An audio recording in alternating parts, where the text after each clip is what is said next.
are the future. We are the creators, the makers, the Imagineers. We believe in a core set of universal values: the right to not live in abject poverty, the right to have healthy food to eat, the right to breathe clean air and drink clean water, the right to affordable and clean energy, the right to have an equal voice in the world, the right to change and innovate, the right to affordable health care. These fundamental rights should be free to all. Today, there is a place that is connecting innovators, investors, and businesses to make sure these rights are available for every human being and every living creature on the planet. SustainChain is the largest integrated global community and sustainability change engine the world has ever seen, with the partnerships of organizations like the United Nations. Together, we can ensure that the future we imagine can be the future we live. Good morning, afternoon, and evening to everyone joining us today. I'm Jacqueline Corbelli, founder of the U.S. Coalition on Sustainability, and I would like to welcome all of you to SustainChain Day.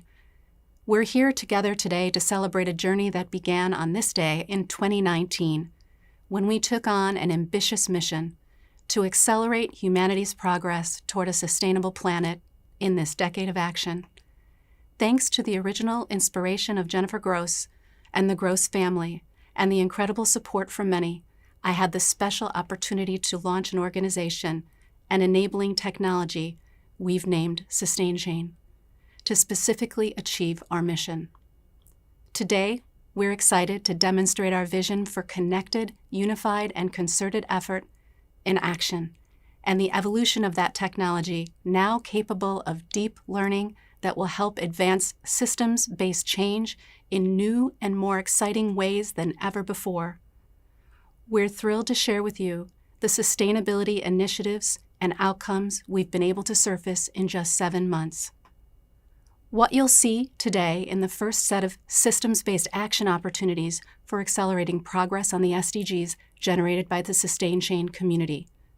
The work thus far is a testament to what's possible when we combine systems thinking, technology, and human ingenuity.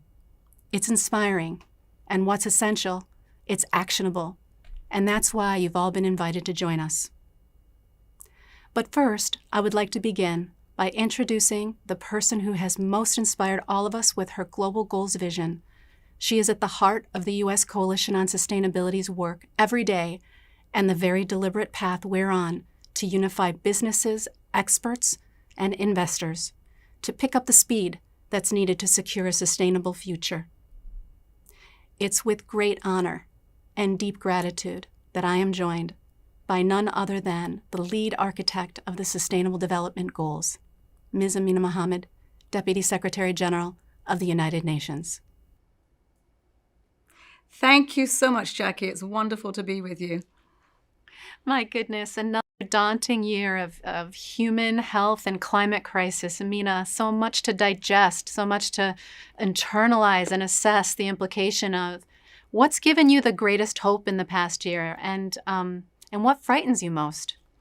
I think for me, the greatest hope has been the solidarity amongst people, just showing how interconnected we are. Yes. From, New York to Nigeria to the rest of the over 190 countries that we've had, and people from different constituencies, whether it was civil society or just a woman who was trying to survive with a job, reaching out. So the connectivity that I saw with the human spirit, that's Yes. given me hope, and it's so resilient, it's so hopeful. What keeps me awake at night is at what point in time will we find what it takes for leaders to understand that a global response is way past the time we had for it, and that they need to do something urgently to address the vaccines, to address the financial crisis, to really just come together as a human family. That needs leadership, and it needs action, it needs decision making, and it's just a little too slow. Well, thank you, Amina. We've connected so strongly over the past 2 years on how the global private sector, businesses of all sizes, need to be part of the solution, and how the best of what it can offer us must be manifested and then harnessed as an engine to get to the SDGs. It's why I couldn't say no to Jennifer and to you as well, to create the U.S. Coalition on Sustainability and a platform that would facilitate connected and unified and concerted action across stakeholders and industries to fundamentally rebuild those global supply chains. The coalition was based on that premise and shaped by your perspective, that without a global systems approach, we can't get there. What we're going through with this pandemic, and even between us today, look at us. We're here at the UN and having this conversation from two separate rooms. It's incredible the impact that it's had on all of us. So my question to you is this: how do we leverage everything everyone has gone through this past year and a half to not miss the moment it's provided? Difficult question, because it's different in different parts of the world. It really depends where you are. In some places, there is an enabling environment to try to pick up the pieces and start the day after, even though I must say there are all sorts of constraints. Being out of a workplace like we are, just in virtual reality, does give concern to many of how to engage. So the workplace may be different, what we do and how we do it. But I do think that what we can do is still remember the framing of the SDGs and how important and relevant that is. That's what brought us together. That's what brought you and I together, from the MDGs to the SDGs. And the SDGs being so much a North Star for us, I think just, grab that, continue to adapt it to your situation. We talk about supply chains. It was one of the calamities of the COVID pandemic, was it went past health into socioeconomic impacts, and supply chains were the first to begin to crumble. And where you had not so strong foundations, it affected them worse, and it'll take longer to recover. So I think that what we need to be doing now is bringing the partnerships together, North and South, strengthening the foundations, learning the lessons. So for instance, when we talk about the health system, vaccinations, still we need to get vaccines out. And the learning from that is that perhaps we should have had more production at the local level, so that we could have reached out to more people to get that vaccine in everyone's arms. So I would say that, much more emphasis on the investments locally and strengthening that chain with the partnerships that we have North and South. And the US coalitions, the US SustainChain, I mean, these are all really important partners who believe in the framing of the SDGs and who understand what it will take to bring the business together with markets, with people, with new skill sets, with technology, and make it happen. I mean, I could not have said it any better. I truly believe that technology plays a critical role in rapidly accelerating this work. It's only then that we can actually move the needle, I think, is fast enough.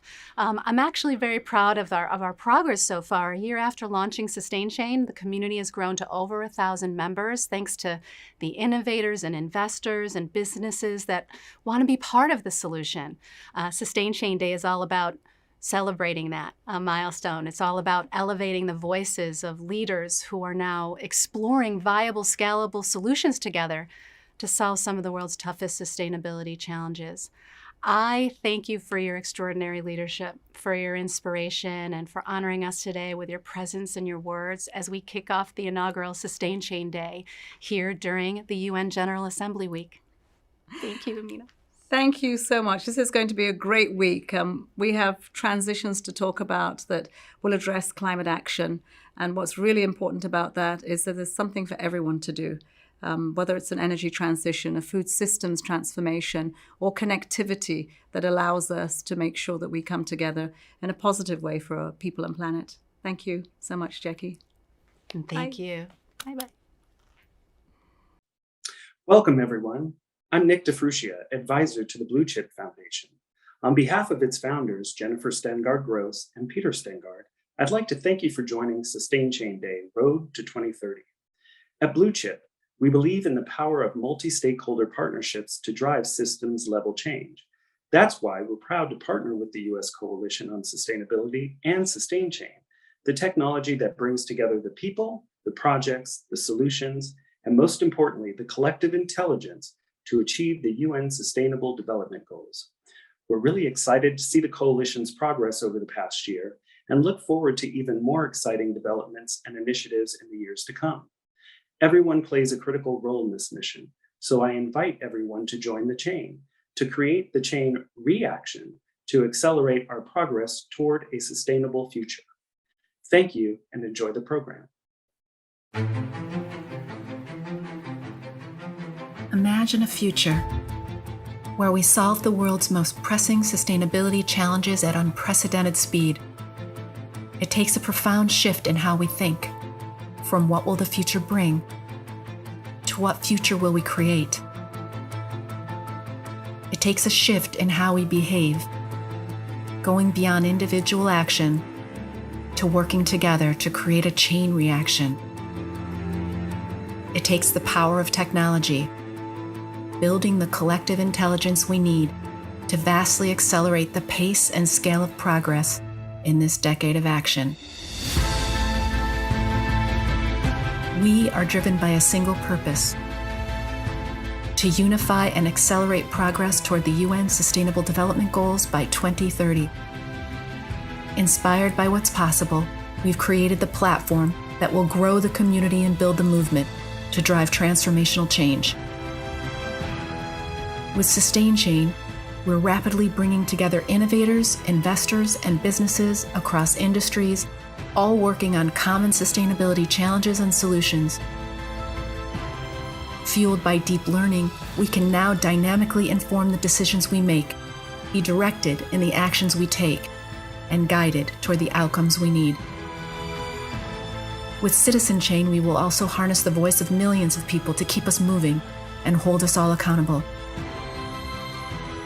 Systems thinking, the rapid data intelligence to guide it, and the human ingenuity that processes the insights and inspires the invention that ultimately reshapes our future. This is what it will take to achieve the global goals. We are building a playbook for achieving a better future, rebuilding our supply chains today to create a just and sustainable future tomorrow. And now it's up to all of us, together, to make it our reality.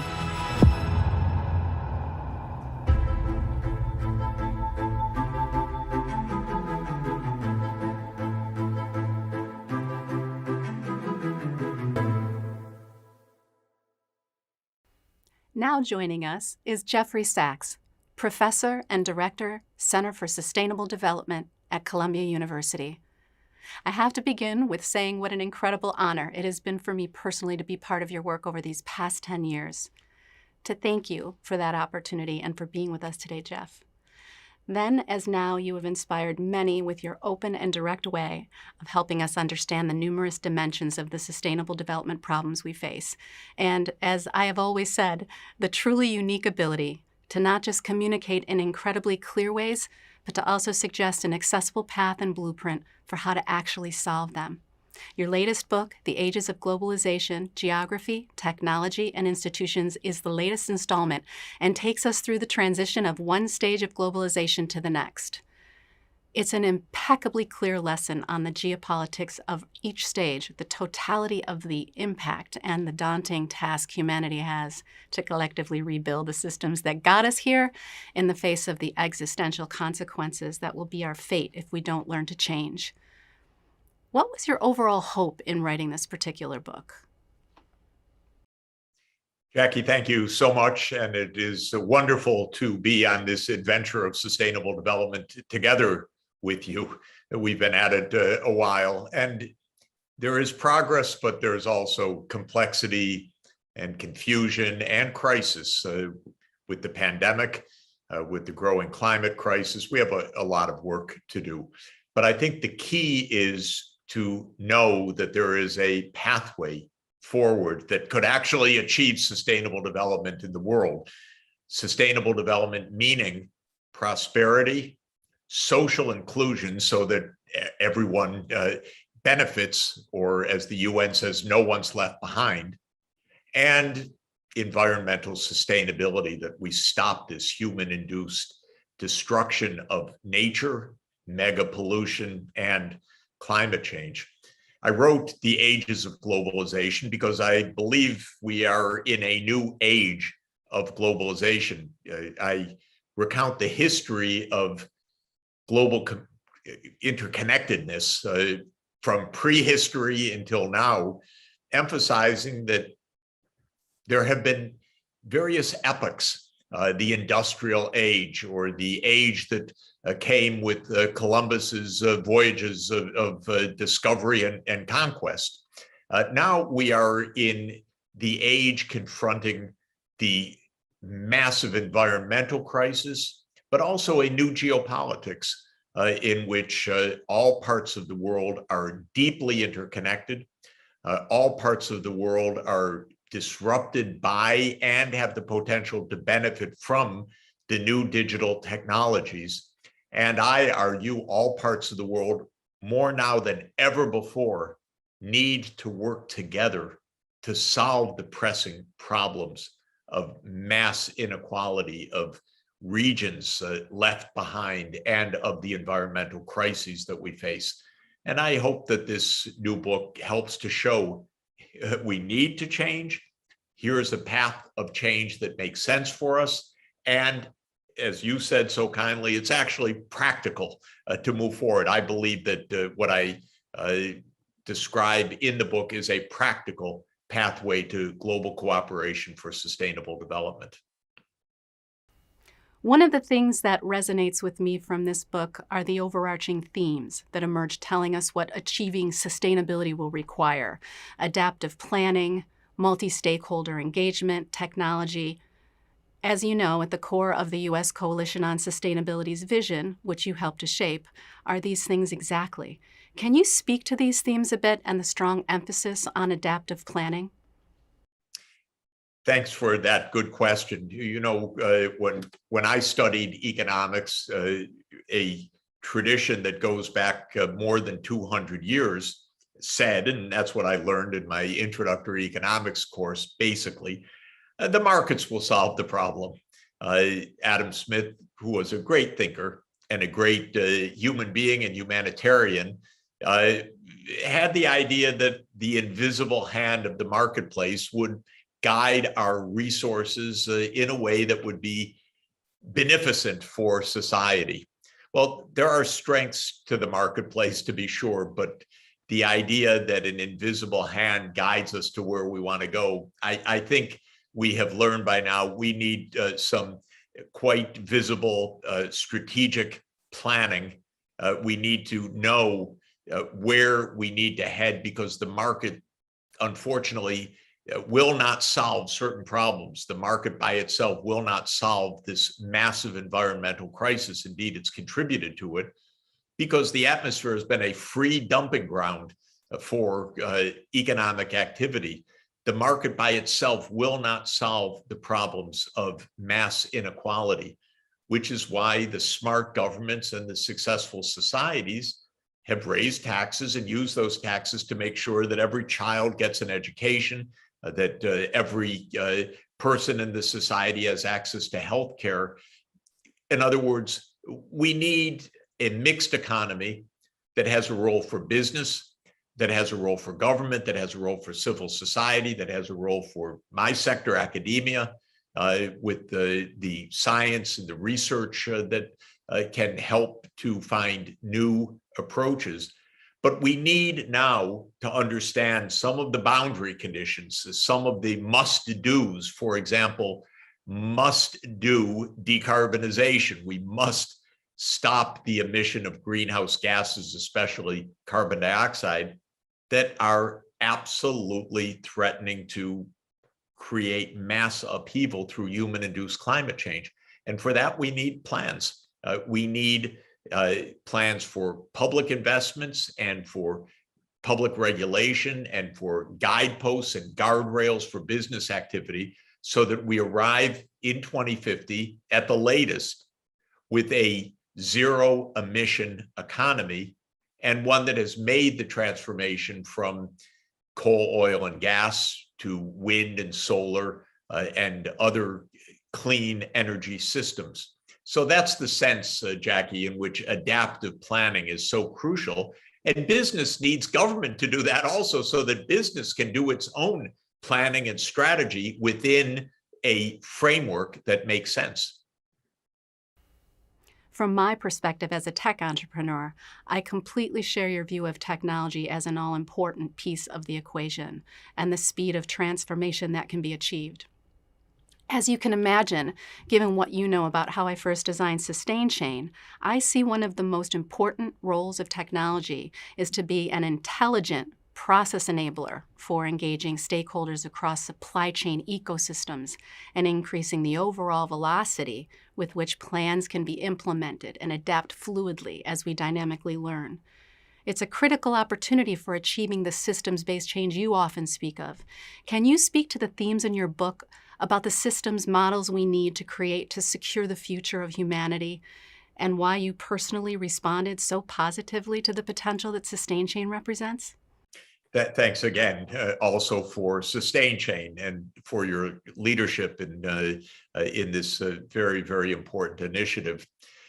We live in a system of systems. We have natural or biophysical systems, the Earth's processes, the climate system, the hydrologic cycle, the nitrogen cycle, the biodiversity of the ecosystems in which we live. We depend on all of that, of course, for our survival, for our food, for our fresh water, for our safety from potential environmental threats. We live in a technology system. I look outside of my home, and the roads, the power grid, the fiber is a system of engineered systems of infrastructure. The water, the sewerage.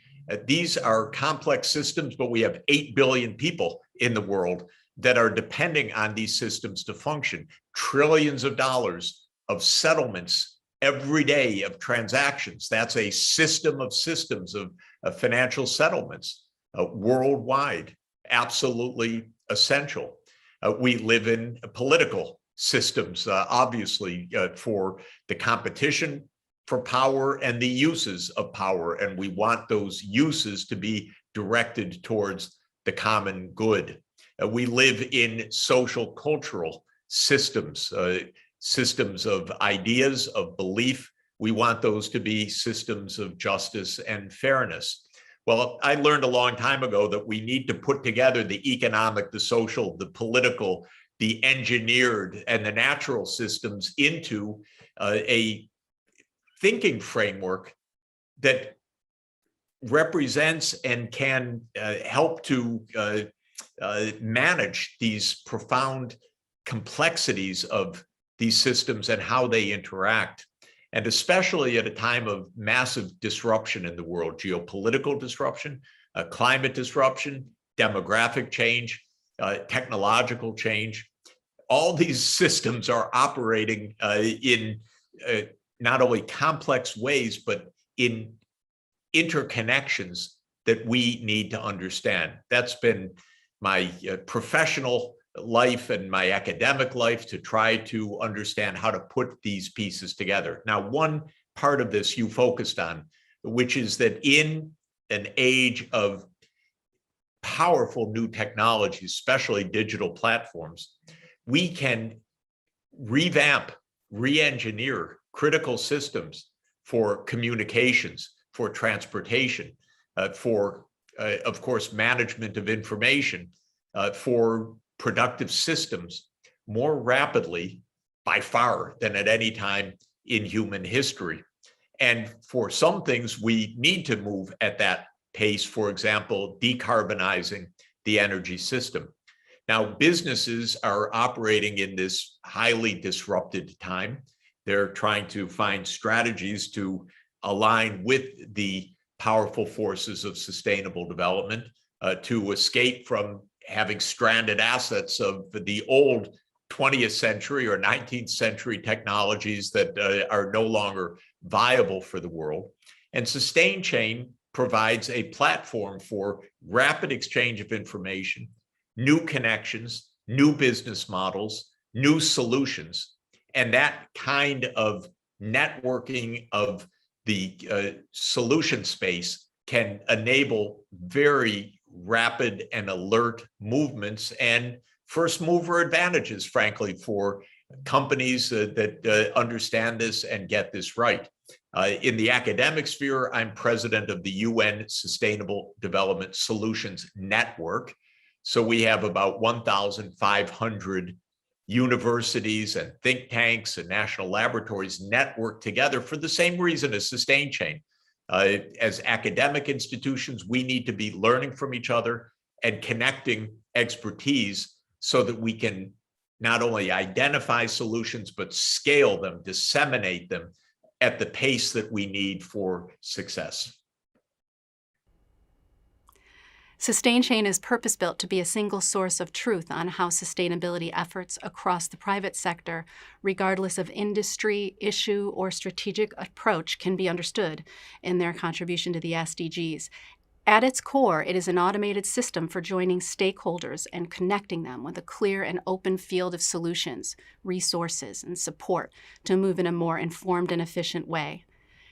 Thanks to its machine learning capability, it becomes a vehicle that dynamically learns to guide members toward faster, more unified action. In just a short 8 months, 7 action tracks aligned with the SDG pathways have surfaced across the SustainChain community that illustrate where unified, concerted, and holistic action is now taking place.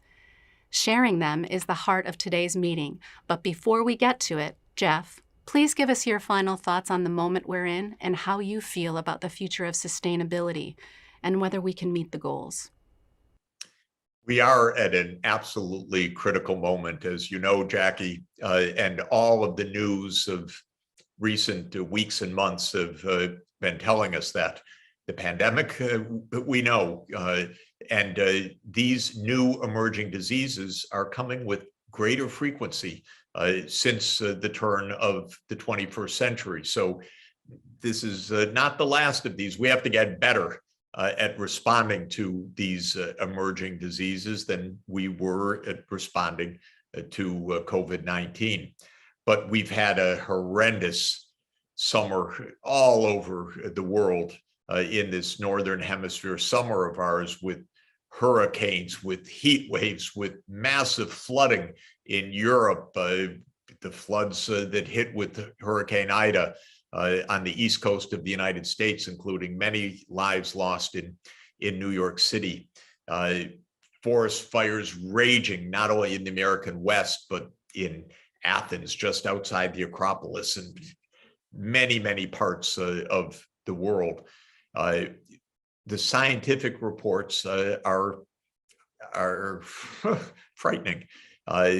We had Working Group 1 report of the Intergovernmental Panel on Climate Change last month, which laid out the hard facts of how fast global warming is occurring. It's not only continuing to occur with rising temperatures, but at an accelerating rate. And just now we have a new report of the World Meteorological Organization and other UN agencies saying that we could hit 1.5 degrees Celsius warming. That's supposed to be our limit. We could hit that within the next few years. The estimate is that we could have a year at 1.5 degrees Celsius warming above pre-industrial temperature with about a 40% probability during the coming 5 years. It's terrifying. We need to move. At the Sustainable Development Solutions Network, we've identified 6 fundamental transformations that are needed. Education for all at all ages, that's number 1. Healthcare for all at all ages, that's both public health and medical interventions when needed. Clean industry and circular economy to stop the mega pollution. So we need green and clean and circular for industry, transformation number 3. Sustainable land use to stop the deforestation and the destruction of other species, transformation number 4. Sustainable cities where 70% or more of the world population will be living soon enough. Now it's about 56%, but it's going to go up to 70% or higher by mid-century. And living in the digital age, with what this could empower in areas like telemedicine or teleeducation or e-services of all kinds, but also the risks of a deeply divided society or loss of privacy or fake news and the other ills that can come with the new digital age. So education, health, industry, land use, the new urban 21st century and the digital age define the transformations ahead. And the companies that are such active parts of SustainChain, I'm sure, are going to help lead the way to these transformations. Time is short, but the means are strong and the needs are even stronger. So thanks for your leadership and thanks for having me in this discussion today. Thank you, Jeff. And now let's turn to the heart of today's program. What we're about to share are 5 action initiatives that we've been able to surface within the SustainChain community in just a few short months. These action tracks represent unique opportunities to deliver viable, scalable solutions around plastic waste, circularity, ocean energy, resilient infrastructure, ESG investing, and regenerative agriculture. In each track, we'll spend a few minutes highlighting the global issues that we're tackling, the teams that have come together to address them, and what you, as sustainability leaders, can do to help us achieve them, whether by personal support or impact investment. Simply take a picture of the QR code after each action track to confidentially let us know of your interest to learn more after the event. I'll be there with you every step of the way, so let's get started. Our first action track addresses the global issue of vaccine equity. This is a timely issue as we are experiencing the real-time effects of inequity on poor countries with the ongoing COVID-19 pandemic. Let's take a look.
The COVID-19 pandemic is a timely example that underscores the global issue of vaccine inequity.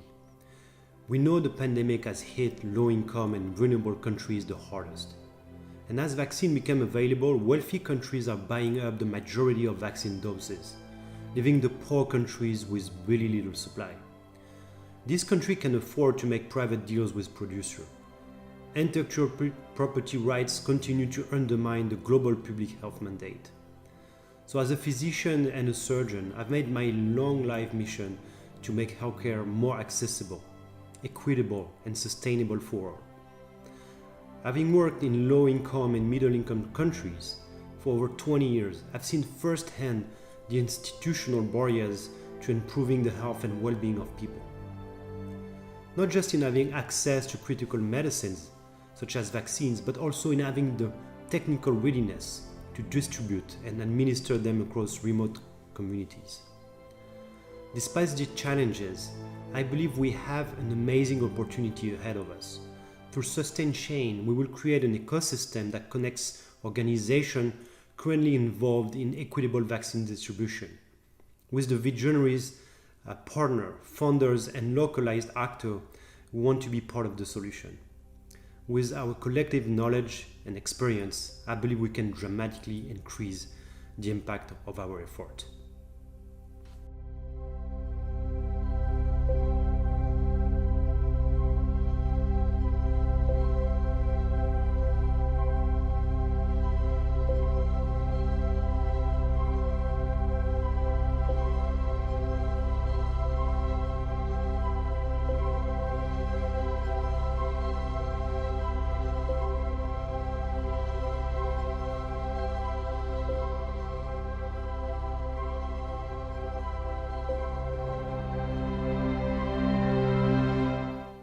Our next action track addresses the existential need to reduce our reliance on fossil fuels, which requires bringing to market solutions that leverage the power of natural sources. Let's take a look at the solution emerging for small island states.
Hello, I'm Dr. Al Binger, Secretary General of SIDSDOC, a United Nations Small Island Developing States Treaty Organization.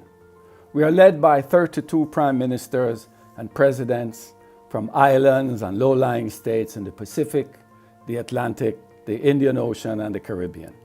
Our islands have done the least to contribute to climate change, but we are currently suffering most.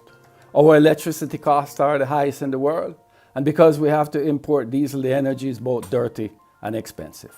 To survive and thrive, we need to develop our greatest renewable energy resource, the oceans. The tropical oceans are the largest solar collector in the world. With ocean thermal energy, we can make a full pivot to clean power all the time using ocean energy. The OTEC technology allows us to use both the warm surface water and the cold water from the depths of the ocean to produce unlimited, clean, permanent, renewable energy. Ocean energy technology is already being used around the world to create clean, pure fresh water that can be used for drinking, agriculture, and aquaculture. I ask you, please, to join our Global Energy Alliance to support and engage countries financially in developing OTEC and bringing it to the forefront of the global energy portfolio. Thank you.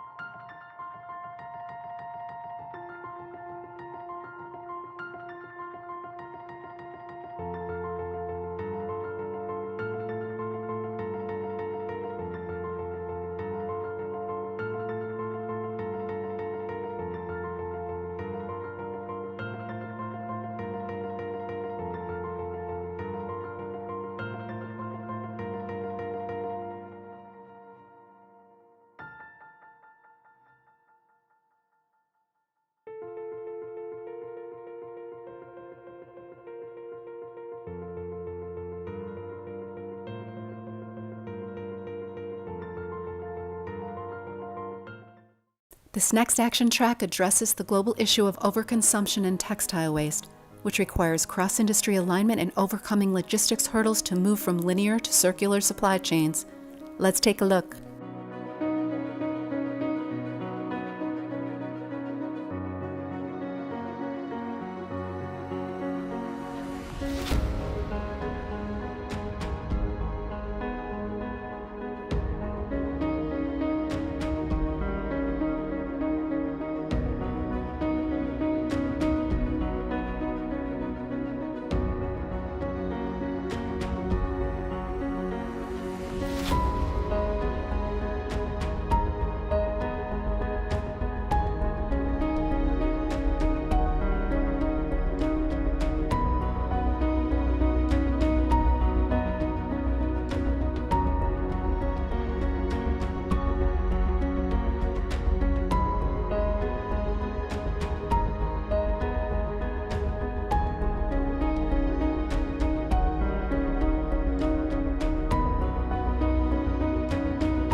The fashion and apparel industry impacts every one of the 8 billion people on the planet. As more textiles are being produced to meet growing demand, 85% of apparel ends up in landfill today, wasting valuable resources. Accenture has estimated that $500 billion a year is lost globally as a result of linear production systems. The opportunity to shift to a more circular fashion system is immense. At every stage of the fashion supply chain, there are opportunities to reimagine how we make, sell, and consume products. At Closed Loop Partners, we explore and invest in a range of solutions to advance a more sustainable and circular future for fashion. This includes smart planning systems, reuse and resell platforms, material science innovations, blockchain solutions that can track a product's life cycle, and advanced recycling technologies that ensure that clothing gets a second, third, or even infinite lease on life. With the right kind of investment, collaboration, and innovation, we can address the challenges of today while preparing for a better, more sustainable and profitable tomorrow.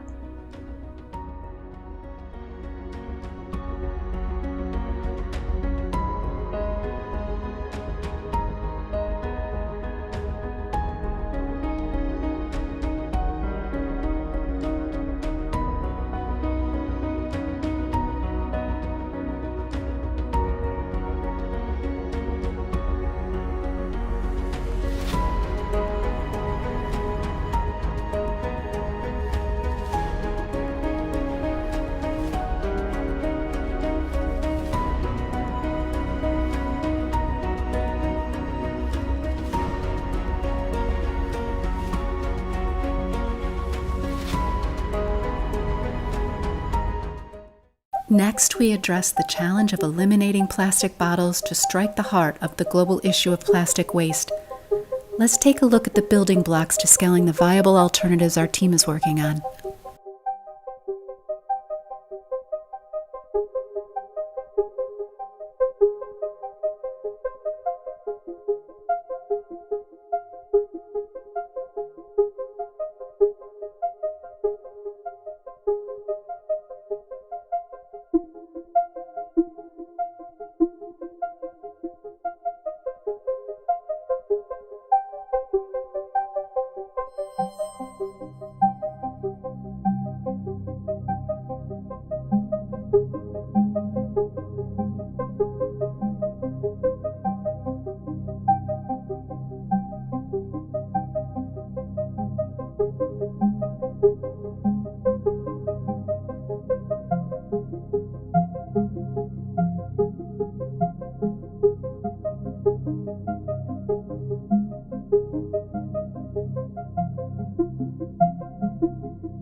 When answering the question of why the plastic bottle problem exists and why it's so difficult to overcome, it always comes down to money.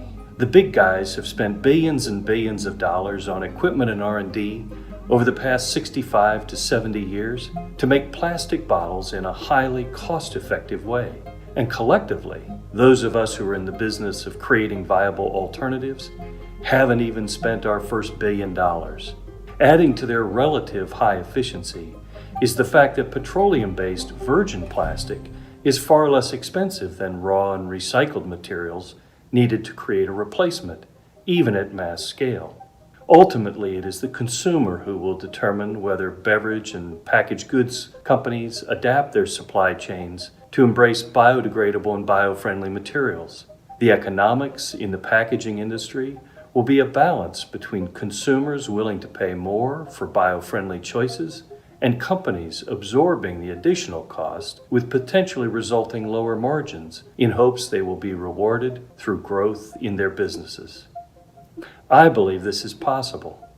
I co-founded Paper Water Bottle because it's an important pathway to a sustainable future.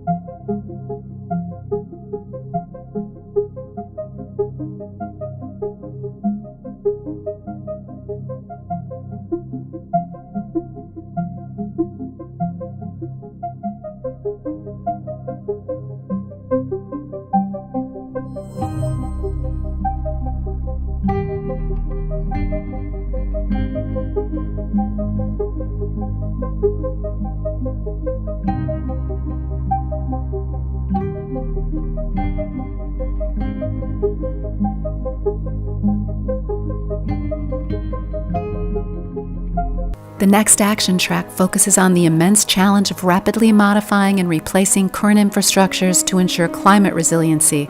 Have a look at the actionable paths that our community has begun to surface.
Hello, I'm Anthony Kane, President and CEO of the Institute for Sustainable Infrastructure.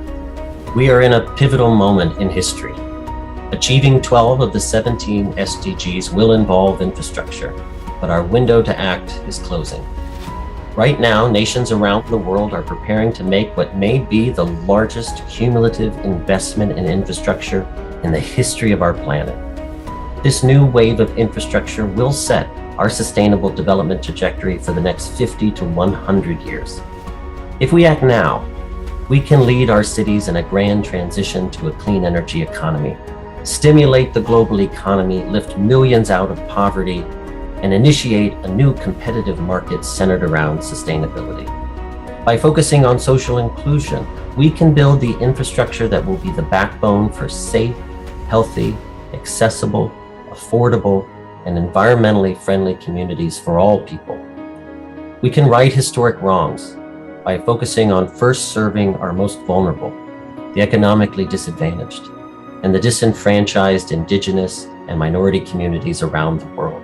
They should be the first to receive the benefits as we transition to a new and sustainable world. The Institute for Sustainable Infrastructure is itself a partnership created by the American Society of Civil Engineers, the American Public Works Association, and the American Council of Engineering Companies. We also partner with the Canadian Society for Civil Engineering, the Mexican Federation of Civil Engineers, FEMCIC, and the Italian Construction Certification Organization, ICMQ. Along with our research partners, the Zofnass Program for Sustainable Infrastructure at Harvard University, we developed and administer the Vision Framework, which has already credentialed over 6,000 professionals and helped guide the development of over $100 billion worth of sustainable infrastructure. With your support, along with the United Nations General Assembly, the SustainChain community, and the Stimson Center Alliance for a Climate Resilient Earth, we can seize this unique moment in history and achieve the SDGs in our lifetime. Thank you.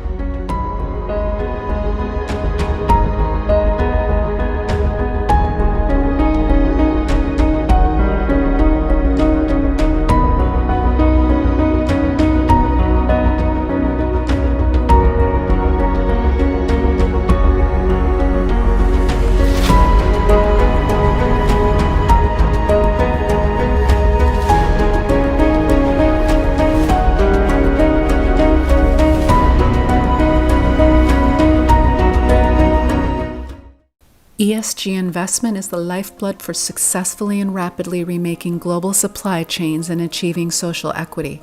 We are encouraged by the level of commitment surfacing within the community, globally, across industries and organization types, and the common focus on laying the groundwork for faster deployment of impact funding.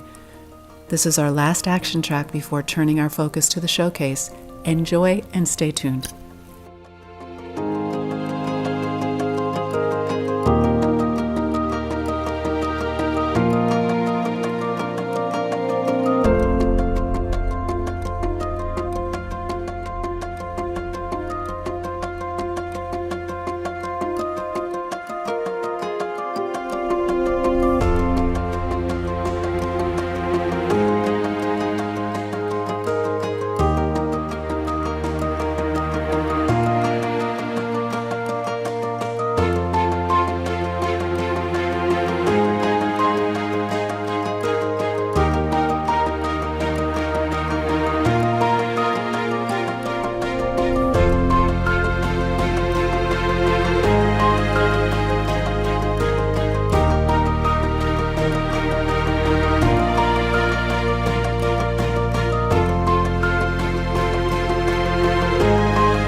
Environmental, social, and governance risk analysis has matured over the last 5 years, driven by an influx of investment capital with ESG objectives, as well as recent collaborations among stakeholders, which increasingly include regulators and policymakers. As the market continues to grow and mature, standardizing ESG methodology used across industries, which includes what metrics we evaluate and how we evaluate them, is critical to creating accountability and comparability in the market. Ultimately, this will increase overall market efficiency around the application of ESG criteria.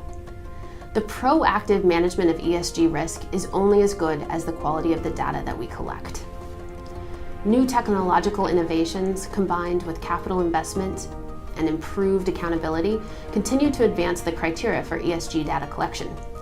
As the UN Sustainable Development Goals strive for measurable net positive improvements across the 17 SDGs, establishing consistent ESG assessment methods, including how we differentiate and compare ESG risk reward, is a key step to delivering on the goals. At Closed Loop Partners, we are committed to being a part of the solution. We rigorously evaluate every investment across our asset management platform, and we believe in transparency, partnership, and accountability. By working together with our investors, standard setters, and our portfolio companies themselves, as well as co-investors and market makers, we continue to advance the ESG space to better account for risks and environmental externalities, and ultimately shift what is today defined as impact investing into simply investing.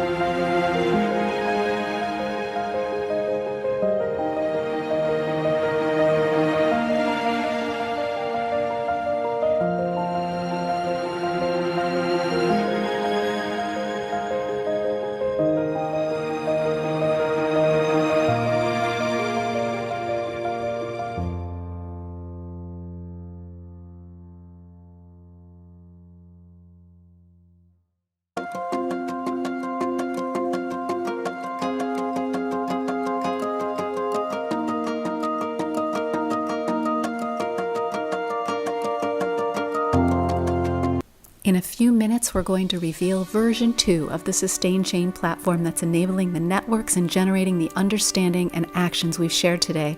But first, let's have a look at our final action track, showcasing the leadership of brands, innovators, investors, and NGOs who are moving the needle to address the global issue of regenerative agriculture.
I'm Will Harris, and it's been nearly 40 years since I graduated from the University of Georgia's College of Agriculture and returned to manage our family farm as the fourth generation to manage it. At that point, in 1976, the farm was being run very industrially as a monocultural cattle farm. As my father had done before me, I spent the next 20 years routinely tilling my fields, applying fertilizer and pesticides to my land and pharmaceuticals to my animals. As management responsibilities shifted more fully to me, I began paying closer attention to the impact that these practices had on my land and my herd, and I didn't like what I saw. The productivity was good and the farm was profitable, but the unintended consequences on the environment, the animals, and my community were unpleasant. I started changing my program in the mid-90s. I was not motivated by economics. We were doing pretty good financially. I was motivated by personal choice. I'd become increasingly disillusioned with that management system. Starting in 1995, I began transitioning away from the industrial model and began operating our farm as a living ecosystem. We now raise 10 species of humanely treated animals living in symbiotic relationships with each other. We do all our processing here on the farm. Our lands are now holistically managed and have increasingly become a living organic medium that's teeming with life. Thankfully, I was able to make this decision of switching from industrial farming to regenerative because our farm had always been profitable, and we owned our own land, and we had no debt. I had access to capital because I was able to borrow money from commercial banks. It was difficult to switch to regenerative agriculture because of the economic landscape of the country. Most farmers can't afford to just change the way they farm. If they do, it's equally difficult to figure out how to get it processed and to figure out how to get it marketed and to figure out how to get it monetized and delivered. This can't just organically happen. Most of the motivation will have to come from demand for change from consumers. Industrial, commodity, centralized farming had rendered our town economically irrelevant. A community that had been prosperous for almost a century and a half became impoverished in less than half that amount of time. The town simply wasn't needed anymore. And sadly, this happened to thousands of farm communities all over America. But we figured out how to fix it by accident. The new, kinder, gentler farm production model that we had embraced caused the town to become economically relevant again. Bringing in 100 educated, energetic, passionate people to work on our farm changed the entire dynamic. These people needed a place to shop, eat, drink, play, and sleep. The town evolved from a ghost town to a thriving little community and is now a bit of a destination. White Oak Passes is the largest private employer and one of the poorest counties in the United States. And our employees make significantly more than the county average. It was a literal rural revival, and it only took us a decade to do it.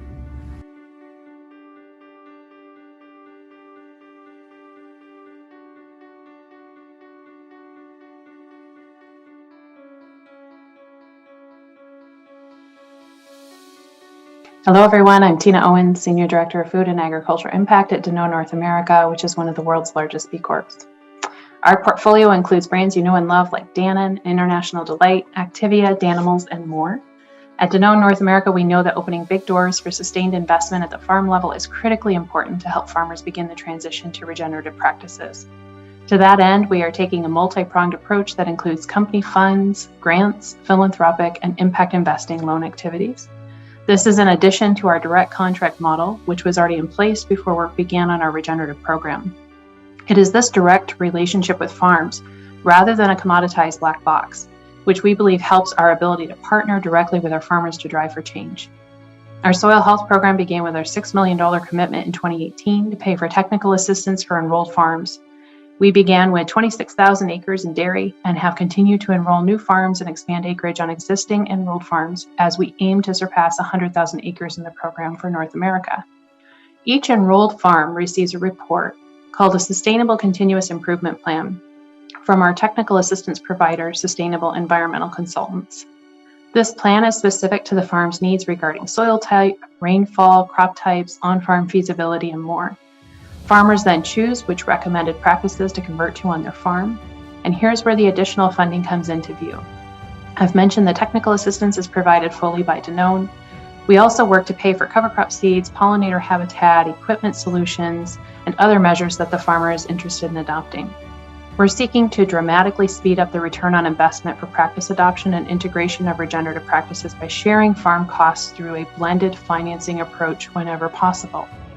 We do this in a variety of ways through what may be one of the first integrated regenerative finance programs to be built. First, we use direct company funds wherever possible, but no one company has a big enough checkbook to single-handedly convert their entire farming business overnight. So we've sought out important partnerships to seek the same outcomes that we do in order to move forward with a blended funding approach. As I mentioned, that blended funding includes grant, philanthropic, and impact investing options, which the individual farms can opt into based on their specific needs. One specific example of these partnerships includes a multi-year agreement with the National Fish and Wildlife Foundation. They have worked to help us secure grants with the USDA for a multi-state approach to match the funds we are already spending in that region. While these grants are administered through the Natural Resources Conservation Service, they come from a part of the USDA funding system that individual farmers are not able to access directly because it requires large multi-year public-private partners. In this way, we open a big door across multiple states to pay for multiple practices on several farms across our regional dairy sheds. We are also working on low or no cost loans that offer flexible capital to the farms in a way that doesn't require individual farmers to convince their local lender that regenerative practices are worth the investment. Again, the focus is on opening large doors that individual farmers would otherwise be unable to access on their own. A final example of how we drive for on-farm adoption is to demonstrate for the farmer what the specific impact is on their own finances and operation. Since early 2019, we've been working on a farmer return on investment tool that shows the farm a 10-year viewpoint on what to expect as their soil transitions to building organic matter and sequestering carbon. The tool demonstrates what happens if they take NRCS funding, when the purchase of additional equipment can be an unlock to move forward, and what the outcomes can be for them in the long term. This is an important approach in that it seeds the farmer's own why, to understand how moving to regenerative practices can move them out of a view that's focused on this harvest or the next couple of years to one that is able to include a vision of the next decade and next generation.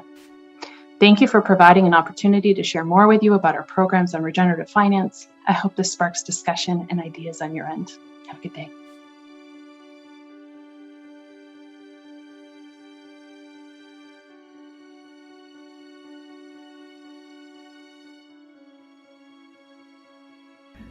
Hi, my name is Mitchell Hora. I'm a 7th generation Iowa farmer and the founder and CEO of Continuum Ag.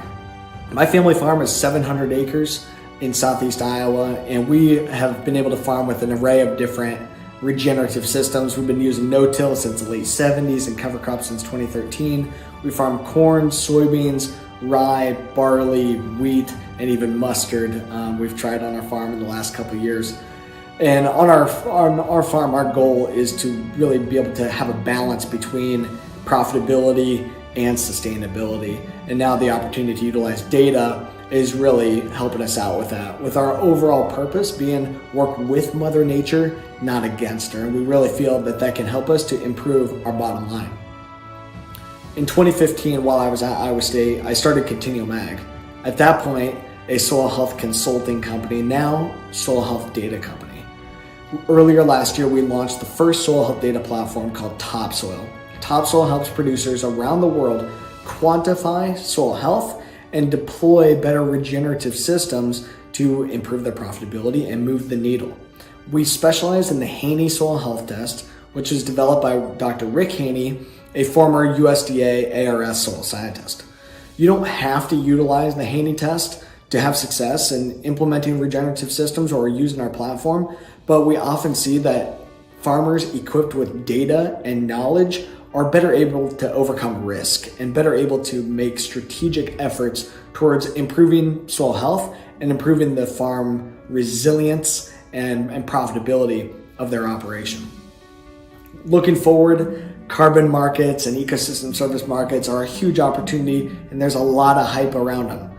We feel like this can be a great cherry on top for the farmers that we work with, and we're helping those producers to reverse engineer, optimizing their farm's impact and driving better profitability for them through these new systems.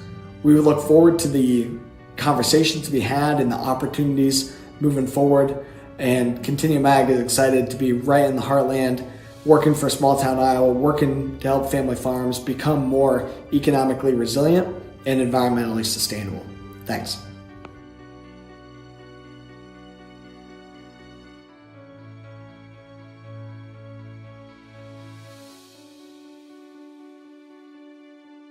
My name is Elisa Gravis, and I have the great good fortune to serve as the CEO of Green America, where I lead our work through the Center for Sustainability Solutions, focusing on creating large-scale change in industries that require multi-stakeholder engagement and deep collaboration. First, I want to thank the U.S. Coalition on Sustainability for convening this event, and congratulations to them on the second anniversary of SustainChain. We're all looking forward to deeper connections and collaboration through this powerful platform. Most importantly, thanks to all of you for joining today. I hope what you learn will inspire you to take more bold steps for regenerative agriculture. As part of my work with the Green America Center for Sustainability Solutions, we convene an innovation network of over 150 thought leaders in the agriculture sector. From farmers and food companies to retailers and academics, to policymakers, NGOs, and investors, we call it the Soil and Climate Alliance. You've already met some of our luminaries today when you heard from Will Harris, Mitchell Hora, and Tina Owens. These leaders work together to develop system solutions that no one of us can implement alone. As part of that work, the network has developed the Soil Carbon Initiative, a soil health measurement, certification, and tracking system.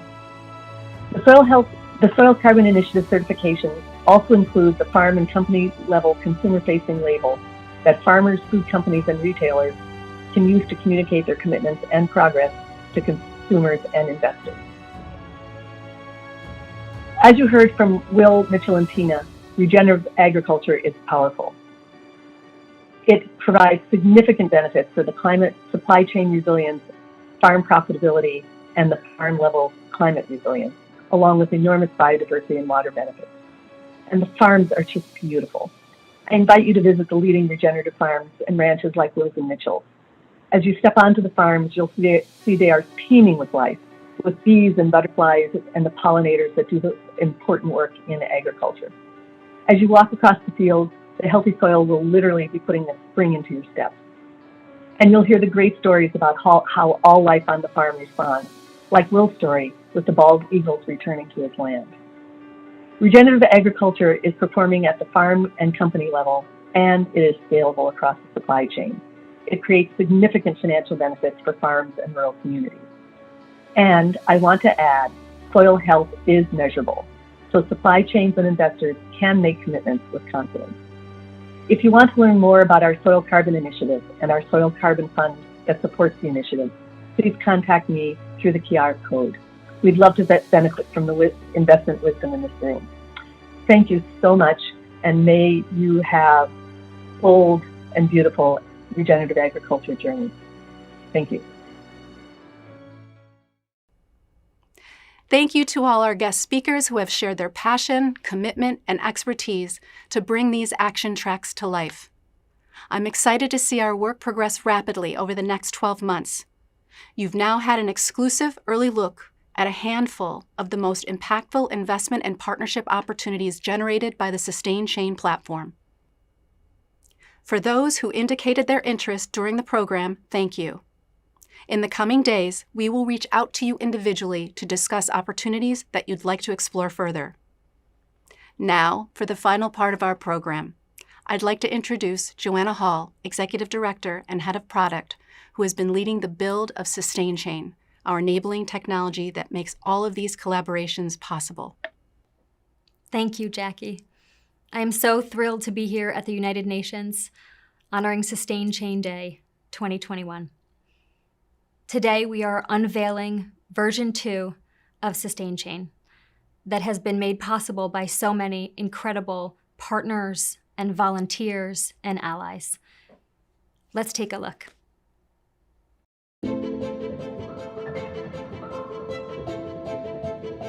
Today, thousands of innovators, impact investors, brands, and NGOs are working to achieve the UN Sustainable Development Goals by 2030. But we need to go faster. And now we can with SustainChain, the world's first Sustainable Development Goals accelerator. Powered by a partnership between the U.S. Coalition on Sustainability and ThoughtWorks, SustainChain is a platform that uses the best of digital technology and machine learning to unite the players, actions, and funding needed to rapidly rebuild supply chains and meet the SDGs. Here's how.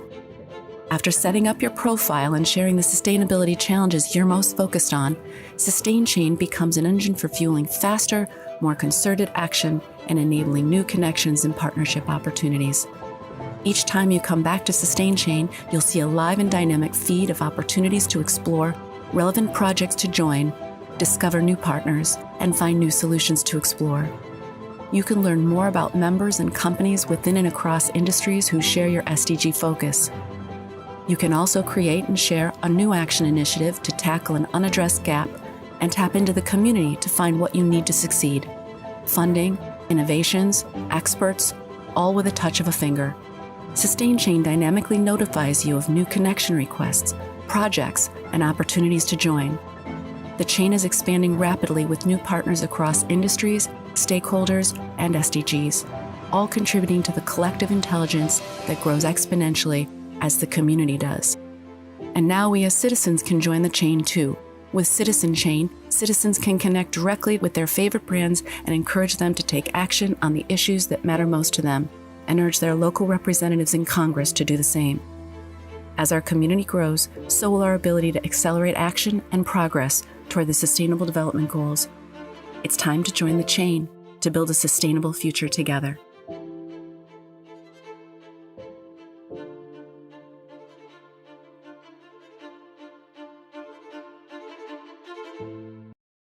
And now I'd like to thank ThoughtWorks for their incredible partnership. They have been instrumental in building out this technology and making this vision a reality. I'd like to introduce Elise, Global Head of Sustainability for ThoughtWorks. Thanks, Joanna. I'm Elise Zelikowski, Head of Sustainability for ThoughtWorks. We are so thrilled to be partners on SustainChain, and our teams have worked together for the past 18 months across multiple time zones from San Francisco to Wuhan to get to this moment. ThoughtWorks has been committed to social impact for close to 3 decades, from being a home to passionate, diverse technologists to investing heavily in tech for social good across the globe. It's always been part of our core purpose, or our why. We're so excited to celebrate this moment, this big milestone with the U.S. Coalition for Sustainability, and to think about how together we can make even more impact towards sustainability. And now we've come to the end of the program. Before we close, I'd like to take a moment to thank the many partners who have been with the U.S. Coalition on Sustainability from the beginning, as well as the many organizations who have recently expressed interest in supporting our mission. Special thanks to the Blue Chip Foundation, ThoughtWorks, SOCAP, Locus, Green America, and Xometry.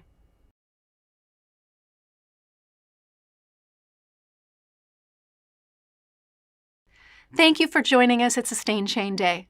We hope you will follow us in our mission, vision, and movement to accelerate our progress toward the SDGs in this decade of action.